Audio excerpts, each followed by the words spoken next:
Hello everyone, जैसा कि मैंने बोला था कि हम लोग आईपीओ की रिव्यूज़ करेंगे अब इस चैनल पे। तो मैं दो आईपीओ के रिव्यू के साथ आ गया हूँ, Spirit Stones and Acetech Software India Limited. So इन दोनों आईपीओज़ में अप्लाई करने का लास्ट डेट कल है। तो चलिए देख लेते हैं एक बार कि कंपनीज़ कैसे दिखती है। सो ई स्पिरिट स्टोन्स, ये कंपनी जो है अक्टूबर 2016 में फॉर्म हुई थी एंड ये बेसिकली इंजीनियर्ड स्टोन्स बनाती है। तो मार्बल के सर्फेसेस हो गए, क्वार्ट्ज के सर्फेसेस हो गए, ये सब चीज़ें ये बनाती है। एंड देखा जाए तो कंपनी जो है वो ठीक ठाक दिख रही है। इनके पास दो मैन्युफैक्चरिंग यूनिट है। तो अगर आप यहाँ पे देखोगे तो यहाँ पे दो मैन्युफैक्चरिंग यूनिट है एंड इसके पास जो है total 72 lakh square feet annually जो है ये सरफेसेस प्रोड्यूस कर सकती है। तो अब 72 लाख स्क्वायर फीट वैसे सुनने में तो बड़ा नंबर लग रहा है, लेकिन अगर आप देखोगे तो गूगल के अकॉर्डिंग जो इंडिया में घर के साइज़ है वो 1200 स्क्वायर फीट एवरेज होता है। तो अगर 1200 स्क्वायर फीट को मैं अगर एवरेज मान करके इसको डिवाइड करूँ तो लगभग 6000 होम्स को ये एनुअली केटर कर सकती है। इट मीन्स कि इतने सारे घर के लिए ये मार्बल्स वगैरह बना सकती है। हो सकता है ये इससे ज़्यादा भी केटर करती हो, बट ये ऑन एन एवरेज मैं बता रहा हूँ कि क्या हो सकता है। एंड अगर घर का साइज़ इससे कम लिया जाए तो हो सकता है ज़्यादा के घरों को केटर कर सकती है। तो कंपनी का साइज़ ऑब्वियसली ये एक एसएमई कंपनी है, तो कंपनी का साइज़ भी स्मॉल है। तो इसके पास 295 पीपल है एज ऑफ मई 2024। तो कंपनी के फाइनेंशियल्स को देख लेते हैं। वैसे कंपनी के फाइनेंशियल्स के बारे में बहुत कुछ मेंशन नहीं है, नेट पे मैंने काफ़ी सर्च किया तो जा कर के कुछ डिटेल्स मिले। तो अगर देखा जाए तो कंपनी के पर्टिकुलर्स को 2022 से 2024 अगर आप चेक करोगे तो टोटल एसेट्स जो है वो इंक्रीज़ ही हुए हैं कंपनी के, और कंपनी की रेवेन्यू भी ओवरऑल इंक्रीज़ ही हुई है। ठीक है। तो वैसे देखा जाए तो कंपनी के रेवेन्यू जो है वो लाख्स में है, तो उस हिसाब से जो प्रॉफिट जो इसका निकल के आ रहा है वो इतना अच्छा नहीं है। इसका मतलब इनके पास जो कॉस्ट लग रहा है इनको काफ़ी ज़्यादा लग रहा है। तो 1.8 करोड़ के आसपास ये हो जाएगा, ये 0.3 करोड़ हो जाएगा और ये 1 करोड़ हो जाएगा। तो 27 करोड़ के रेवेन्यू में सिर्फ 1 करोड़ बच रहा है। तो दैट मीन्स कि कंपनी के जो कॉस्ट्स हैं वो बहुत ज़्यादा हाई हैं। तो कंपनी के पास हो सकता है सर्टेन फिक्स्ड कॉस्ट हो जो कंपनी को बहुत ज़्यादा, कंपनी के लिए बहुत ज़्यादा प्रॉब्लमेटिक हो, बिकॉज उससे ऐसा लग रहा है कि कंपनी का रेवेन्यू बढ़ने के बाद भी जो डिफरेंट टाइप ऑफ कॉस्ट है वो इंक्रीज़ हो जा रहे हैं, जिसकी वजह से इनका ओवरऑल प्रॉफिट जो है वो इतना बड़ा नहीं बन के आ पा रहा है।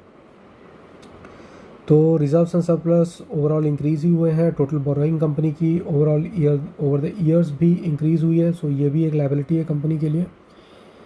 तो ई स्पिरिट स्टोन्स के बारे में इतना ही, क्योंकि इसमें बहुत कुछ जानकारी नहीं अवेलेबल है इंटरनेट पे। तो हम अपनी दूसरी कंपनी के बारे में बात कर लेते हैं जो है एसेटेक सॉफ्टवेयर।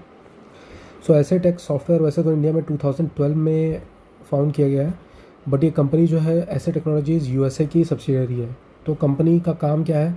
कंपनी वही application development, mobile app development, cloud infrastructure, AI, machine learning, IoT, जो आजकल ऑलमोस्ट आई वुड से कि सारी आईटी कंपनीज करती है। कंपनी हेडक्वार्टर्ड है पुणे में और इसके पास क्लाइंट्स हैं यूएस एंड कनाडा के। तो एक टिपिकल आईटी कंपनी जैसी लग रही है, जैसे इन्फोसिस वगैरह है। इनके पास क्लाइंट्स थोड़े बड़े बड़े हैं, Dell, Whirlpool, Societe Generale, global centres, global solution, then logistics private limited, etcetera etcetera. इनमें से सोसाइटी जनरल काफ़ी बड़ा नाम है। वर्लपूल इंडिया, ये भी अच्छा खासा बड़ा नाम है। And then again revenue concentration इसका वो टिपिकल आईटी कंपनी जैसा ही है। टॉप 10 कस्टमर्स इसको बहुत अधिक पे करते हैं, 75% रेवेन्यू वहाँ से आता है। एंड देन उसके बाद 25% revenue rest of the customer से आता है। सो कंपनी इसमें 23 करोड़ से रेज़ कर रही है, जिसमें ये थोड़ा बहुत अपने बोरोइंग्स को भी रिपे करने वाली है। तो एक बार इसके हम पहले पीएनएल स्टेटमेंट को देख लेते हैं। तो 2022 से 2024 में अगर आप देखोगे तो इसके सेल्स जो है वो ओवरऑल इंक्रीज़ हुए हैं। कंपनी के एक्सपेंसेस जो है वो मैं बोलूँगा कि थोड़े बहुत कंट्रोल में है, जिसकी वजह से इनका क्या हो रहा है कि ऑपरेटिंग प्रॉफिट जो है वो साल दर साल इंक्रीज़ हो रहा है। इसकी वजह से इनका जो प्रॉफिट बिफोर टैक्स है वो भी निगेटिव से पॉजिटिव में आ चुका है 2024 में।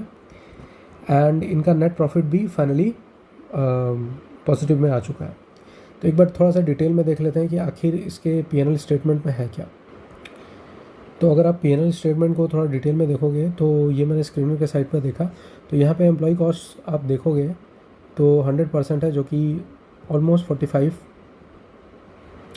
जो है सीआर के अराउंड आ जाता है। ठीक है, यहाँ पर 86% है तो ये देन अगेन 45 CR के आसपास ही आ रहा है, ठीक है। ये 45 CR से एक्चुअली ये कम होगा क्योंकि 90% इसका 45 CR के आसपास आएगा, तो 86% ऑब्वियसली उससे थोड़ा सा कम आएगा। अगर आप इसका यहाँ पे अगेन आप देखोगे तो 80% 63 का कितना आएगा, तो 48 CR समथिंग के आसपास आएगा। तो 76% ऑब्वियसली थोड़ा सा कम आएगा, मे बी 45-46 समथिंग अराउंड आ जाएगा। दैट मीन्स कि इसके जो एम्प्लॉई कॉस्ट है वो काफ़ी ज़्यादा इन्होंने कंट्रोल करके रखे हुए हैं ओवर द ईयर्स, और इनके बाकी कॉस्ट भी बहुत ज़्यादा इंक्रीज़ नहीं हो रहे हैं। इनके जितने भी अलग अलग डिफरेंट टाइप्स ऑफ कॉस्ट हैं जिनके वजह से इनका जो ओवरऑल प्रॉफिट जो है ना वो ओवर द ईयर्स इंक्रीज़ हो रहा है। देन अगेन अगर आप इसके बैलेंस शीट को देखोगे तो ओवरऑल इक्विटी कैपिटल इसका इंक्रीज़ हुआ है। रिज़र्व जो है वो थोड़े से डिक्रीज़ हो गए हैं। अब रिज़र्व्स डिक्रीज़ होने का कारण एक बार चेक कर लेते हैं। एंड इसका ओवरऑल जो एसेट साइज़ है वो धीरे धीरे कंपनी का इंक्रीज़ ही हो रहा है। तो यहाँ पे अगर आप बैलेंस शीट चेक करोगे तो इसके जो, अगर मैं फिक्स्ड एसेट्स देखूँ तो फिक्स्ड एसेट्स में बहुत ज़्यादा डिफरेंस नहीं आया है, एक्सेप्ट फॉर यहाँ पे जो कंप्यूटर्स का जो सेक्शन है, यहाँ आप देखोगे तो थोड़ा सा ये इंक्रीज़ हुए हैं। इसके अलावा और कुछ नहीं दिख रहा। और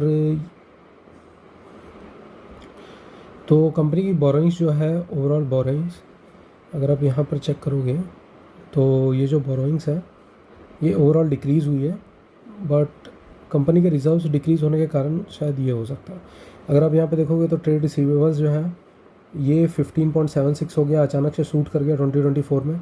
इसके पीछे कारण ये हो सकता है कि कंपनी ने कुछ पैसे लगाए हों क्लाइंट्स को एक्वायर करने में, या फिर उनके पीछे अपने ऑपरेशंस में इन्होंने पैसे लगा रखे हैं जिनकी वजह से इनका ओवरऑल रिसीवेबल्स वो इंक्रीज़ हो गया है, एंड देन रिजर्व्स जो है ये डिक्रीज़ होते हुए दिख रहे हैं।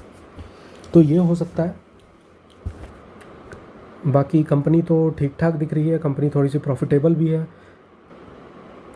ओवरऑल देखा जाए तो ई स्पिरिट स्टोन्स के कंपैरिजन में ये कंपनी जो है थोड़ी सी बेटर दिख रही है, बट अगेन दोनों का सेक्टर अलग अलग है। ये सॉफ्टवेयर सेक्टर में है, वो हाउसिंग एंड मैन्युफैक्चरिंग उस डिपार्टमेंट में आ जाएगी।